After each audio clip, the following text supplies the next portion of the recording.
what do you see a lot of a lot of landlords do wrong when they're trying to rent out their property? No, it's a fair question, and I'll answer it like this. Yeah, there's no right or wrong. You either want to be an active investor or a passive investor. Don't get me wrong, mate. There's a lot of people out there that have got portfolios 20, 30 plus, and they choose to manage it themselves. They have the time. They know what they're looking for. They know what they're doing. They have the skill set to really handle it themselves.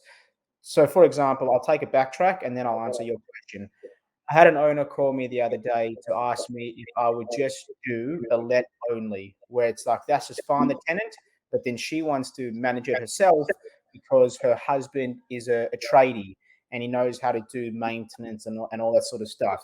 So look, my answer was, look, unfortunately, I don't do let only, and that's just my preference because yeah, either I do the whole service or I just for me it doesn't work. But I was like, look, I respect your husband's a tradie, but do you have experience with QCAT? Do you have experience with the RTA if a tenant wants to challenge you on something? If a tenant pays rent late, do you know the laws and regulations around that? To which her answer was no.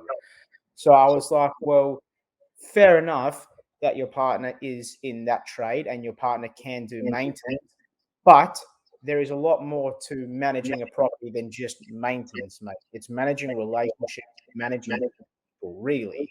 So I was like, well, if maintenance arises, your partner can do it.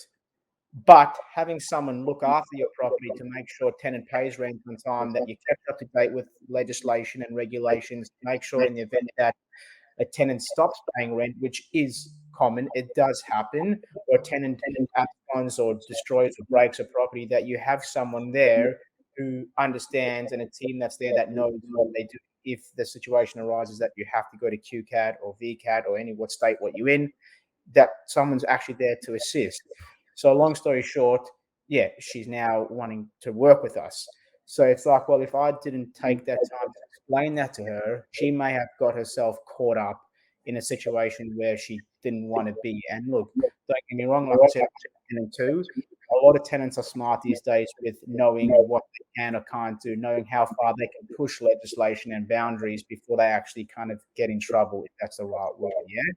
And that's the last thing that you can't, if a tenant stops paying rent, you can't just go to their house and rip them out by their throat or their shirt. Mate, you just can't do that. There's rules and regulations. And vice versa, tenants, we want to protect our tenants and make sure that landlords are providing good quality homes for tenants to actually rent